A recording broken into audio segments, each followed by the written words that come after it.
போன்ற ஸ்ட்ராட்டஜி இருந்தாலும் சரி, இல்லை சப்போர்ட், கேர், ரெஸ்பெக்ட், ஸோ இதெல்லாம் இருக்குது. ஆனாலும் எனக்கு வந்து மேரேஜ் மூவ் ஆகலை, லவ் மூவ் ஆகலை. எனக்கு வந்து நாங்கள் ஒரு வருஷம் ஒன்றா இருந்தோங்க சார் மேரேஜுக்கு அப்புறம்.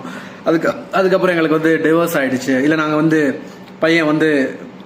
ஹஸ்பண்ட் வந்து வேறு வீட்டில் இருக்கார், ஒய்ஃப் வந்து அவங்க வீட்டில் இருக்காங்க, அண்டு பசங்க வேறு எங்கேயோ இருக்காங்க, இல்லை பசங்க வந்து பொண்ணு கூட இருக்காங்க, ஹஸ்பண்டும் தனியாக இருக்கார்.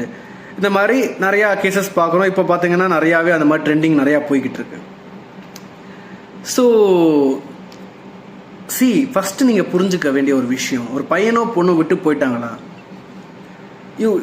You acknowledge that, you accept that. நீங்கள் ட்ரூவாக லவ் பண்ணியிருக்கலாம், நீங்கள் ஒரு 3 மாதம் லவ் பண்ணியிருக்கலாம், ஒரு வாரம் லவ் பண்ணியிருக்கலாம், ஒரு வருஷம் லவ் பண்ணியிருக்கலாம், 10 வருஷம் லவ் பண்ணியிருக்கலாம். அது உண்மையாகவும் இருக்கலாம்.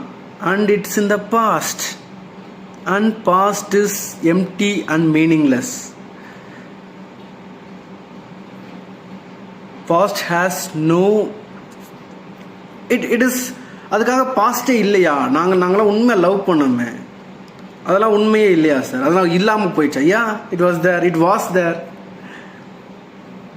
ரிலேஷன்ஷிப் ஒர்க் ஆகிட்டு இருந்தது, ரிலேஷன்ஷிப்பில் அலைவ்னஸ் இருந்தது. 10 வருஷம் இருந்தது, 3 மாதம் இருந்தது, 30 வருஷம் இருந்தது. அதுக்கப்புறம் இந்த அலைவ்னஸ் இல்லை. சம்வேர் இப்போ அவங்க தான் ரீசன், பொண்ணு தான் ரீசன், இல்லை அவங்க வீட்டில் ரீசன், ஏதோ ஒரு ரீசன்ஸ் வச்சு நம்ம வந்து ஒன்றும் பண்ண முடியாது. வை தே லெஃப்ட் அப்படின்றதுலாம் நீங்கள் கேட்குறதுல அர்த்தமே இல்லை. The best way you can move ஆன்ன்றது இந்த ரிலேஷன்ஷிப். இத்தனை நாள் நம்ம வந்து அந்த பர்சன்ட்ட என்ன மாதிரி அன்போடு இருந்தோமோ, you may be whole complete and perfect, you may be whole complete and loved. ஏதோ ஒரு நீங்கள் இருந்திருப்பீங்க அந்த பர்சன்ட்ட. Allow that person to move, bless her or him. அவங்கள வந்து வாழ்த்திட்டு let her move, let him move.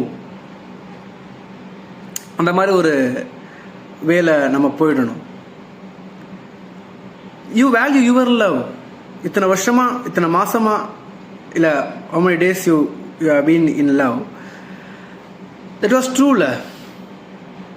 You must value your own love, your emotions, and we have to consider that also.